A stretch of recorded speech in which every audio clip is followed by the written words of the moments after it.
প্রচণ্ড গরমে বাড়িতে বানানো সিম্পল বরফ দেওয়া চিনি লেবুর শরবতের কিন্তু জুড়ি মেলা ভার। যদিও আজ আমি বাংলার নয়, ভিন্ন রাজ্যের চিনি লেবুর শরবতের একটা টুইস্টেড ভার্সন নিয়ে এসেছি। আমি জানি কেউ কেউ ছাড়া অনেকেই হয়তো এই নামটার সাথে অপরিচিত। যাই হোক, welcome back to the channel cook with a Bong, আর আমি সৌরভ। আজকে তাহলে শেয়ার করছি কুলুক্কি শরবতের রেসিপি। চলুন তাহলে শুরু করি। আচ্ছা, প্রথমেই আমাদের যেটা লাগবে সেটা হচ্ছে সবজা বা সুইট বেসিল সিড। সব পাড়ার দোকানে না পাওয়া গেলেও অনলাইনে খুব সহজেই অ্যাভেলেবেল।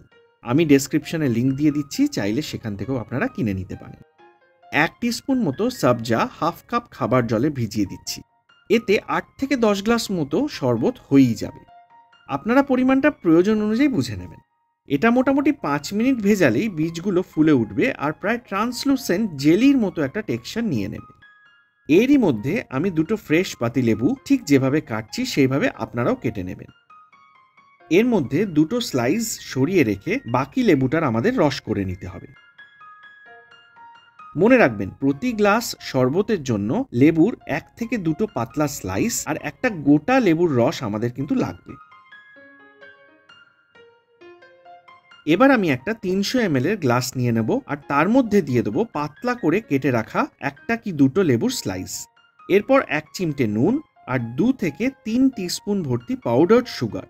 এখানে চিনিটা গুঁড়ো নিলেই সুবিধা, না হলে ঠান্ডা জলে নর্মাল চিনি গুলতে কিন্তু অনেক সময় লেগে যাবে।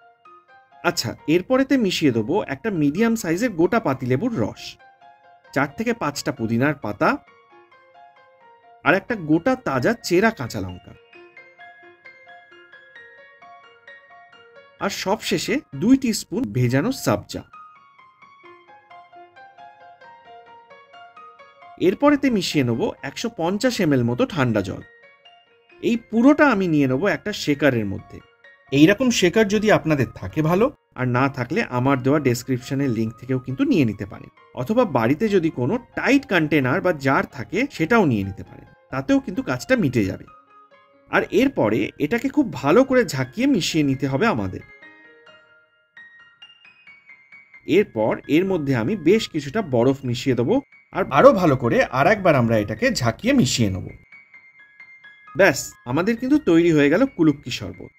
একটা গ্লাসে এটাকে ট্রান্সফার করে নিয়ে আরও কিছুটা বরফ ওপর থেকে দিয়ে একদম চিল্ড এটাকে সার্ভ করতে হবে।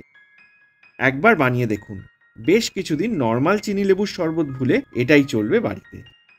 সবশেষে আবার ওই এক অনুরোধ, যদি ভিডিওটা একটুও ভালো লেগে থাকে তাহলে সাবস্ক্রাইব, শেয়ার আর লাইকটা কিন্তু করতে ভুলবেন না। আর প্লিজ কমেন্টে আমাকে জানাবেন যদি আপনাদের কোনো স্পেসিফিক রেসিপির অনুরোধ থাকে। নেক্সট আরও এক্সাইটিং কোনো একটা রেসিপি নিয়ে আবার আসছি।